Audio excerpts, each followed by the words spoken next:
দিল্লীত বোমা বিস্ফোৰণৰ ঘটনা ই গৰিহণাযোগ্য আৰু ইতিমধ্যে আপোনালোকে গম পাইছে যে যোৱা দুটা দিনত এক বিশেষ ব্যক্তিৰ হাতৰ পৰা ডক্টৰ বা তেওঁলোকৰ হাতৰ পৰা বহুত বেছি বিস্ফোৰক সামগ্ৰীও পুলিচ আৰু চোৰাংচোৱাই জব্দ কৰিছে।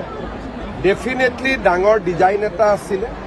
মই আশা কৰিছোঁ যে আজি গধূলি ফাললৈকে আমি আৰু বেছি আমি ভাল ছবি এখন আমি দেখা পাম। সকলো জনগণ একত্ৰিত হ'ব লাগিব দেশত যাতে সন্ত্ৰাসবাদে আকৌ মূৰ দাঙি উঠিব নোৱাৰে।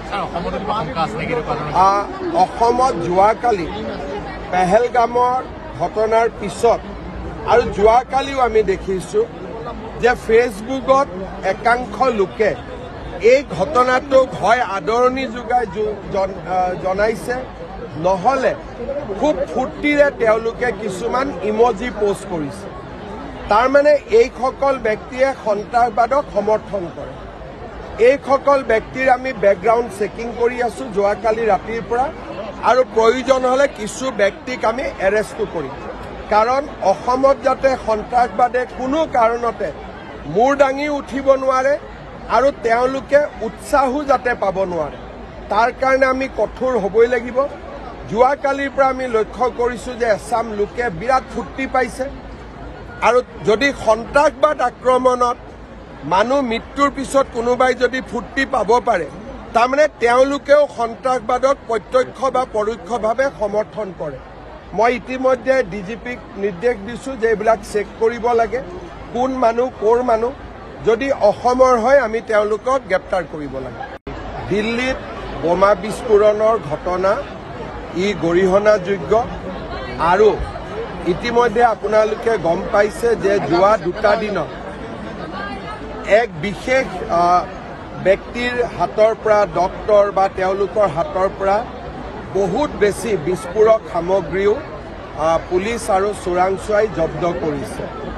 ডেফিনেটলি ডাঙৰ ডিজাইন এটা আছিলে।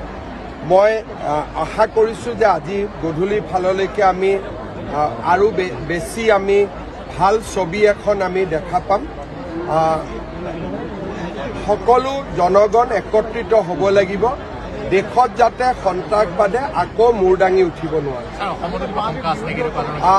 অসমত যোৱাকালি পেহেলগামৰ ঘটনাৰ পিছত আৰু যোৱাকালিও আমি দেখিছোঁ যে ফেচবুকত একাংশ লোকে এই ঘটনাটোক হয় আদৰণি যোগাই জনাইছে, নহ'লে খুব ফূৰ্তিৰে তেওঁলোকে কিছুমান ইমজি পোষ্ট কৰিছে।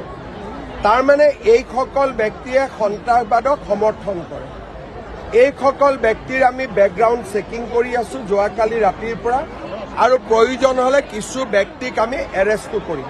কাৰণ অসমত যাতে সন্ত্ৰাসবাদে কোনো কাৰণতে মূৰ দাঙি উঠিব নোৱাৰে আৰু তেওঁলোকে উৎসাহো যাতে পাব নোৱাৰে, তাৰ কাৰণে আমি কঠোৰ হ'বই লাগিব।